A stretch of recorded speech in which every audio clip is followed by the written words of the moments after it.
Syria पर विद्रोही गुट हया तहरीर अल शाम ने कब्जा जमा लिया है। रूस समर्थक सीरिया राष्ट्रपति बशर अल असद देश छोड़कर भाग चुके हैं और इसी के साथ पिछले 13 दिनों से छिड़ी हिंसक जंग फिलहाल थमती नजर आ रही है। खास बात यह है कि एचटीएस का पूरे सीरिया पर दबदबा नहीं है। अभी भी सीरिया के अलग अलग हिस्सों पर अलग अलग विद्रोही गुटों का कब्जा बरकरार है। मसलन उत्तर पूर्वी सीरिया में अमेरिका समर्थित कुर्द लड़ाकों की हुकूमत है, तो वहीं उत्तरी सीरिया में तुर्की समर्थित विद्रोही बलों का कब्जा है। लेकिन इस बीच सीरिया के हालात और ज्यादा तनावपूर्ण तब हो गए जब इजराइल ने ताबड़तोड़ एयर स्ट्राइक की। इजरायली वायुसेना के लड़ाकू विमानों ने लगातार दूसरे दिन सीरिया में 100 से ज्यादा हवाई हमले किए, जो कि ऐतिहासिक हैं। ऐसा पहले कभी नहीं हुआ है। दावा है कि इजराइल ने सीरियाई सेना के हथियारों को निशाना बनाया।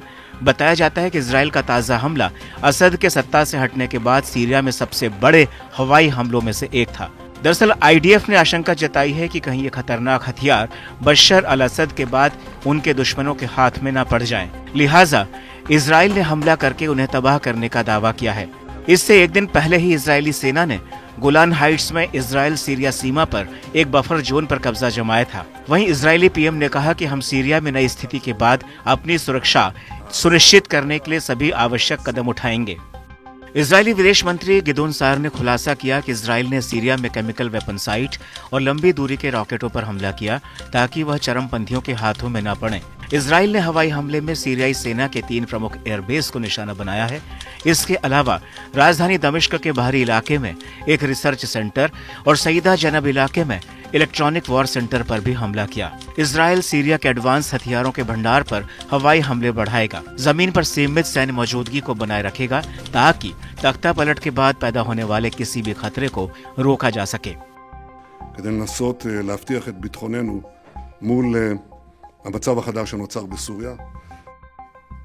עם שר הביטחון ישראל כץ ובגיבוי כל חברי הקבינט, הנחיתי את צה"ל לתפוס את אזור החיץ בינינו לבין סוריה ואת העמדות השולטות והסמוכות לו. זה כולל גם את פסקת החרמון, מה שקרוי החרמון הסורי. אחרי נפילת המשטר בדמשק, सीरियाई राजधानी में एचटीएस ग्रुप के कब्जे के बाद से अब तक इजराइल की ओर से सीरियाई सैन्य ढांचे पर 250 से ज्यादा हमले किए जा चुके हैं।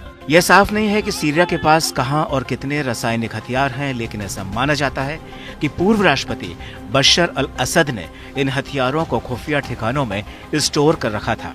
खास बात यह भी है कि इजरायली हमले ऐसे समय हुए हैं जब यूएन की एक एजेंसी ने सीरिया में अधिकारियों को चेतावनी दी थी कि वह सुनिश्चित करे कि रासायनिक हथियारों के संदिग्ध भंडार सुरक्षित हैं या नहीं। रिपोर्ट्स की माने तो साल 2014 से 2018 के बीच सीरिया के गृहयुद्ध में कम से कम 106 बार केमिकल हथियारों का इस्तेमाल हुआ था।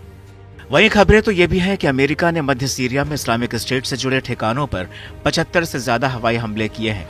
तो वहीं नाटो देश तुर्की ने भी अमेरिकी समर्थित कुर्द बलों को हमले में निशाना बनाया। तुर्की समर्थित सीरियाई राष्ट्रीय सेना ने उत्तरी शहर मनबिज पर कुर्दों से कंट्रोल छीन लिया है। ऐसे में कहा जा सकता है कि सीरिया अपने आप से जंग लड़ने के साथ साथ विदेशी ताकतों का भी मोहरा बनकर शिकार हो रहा है।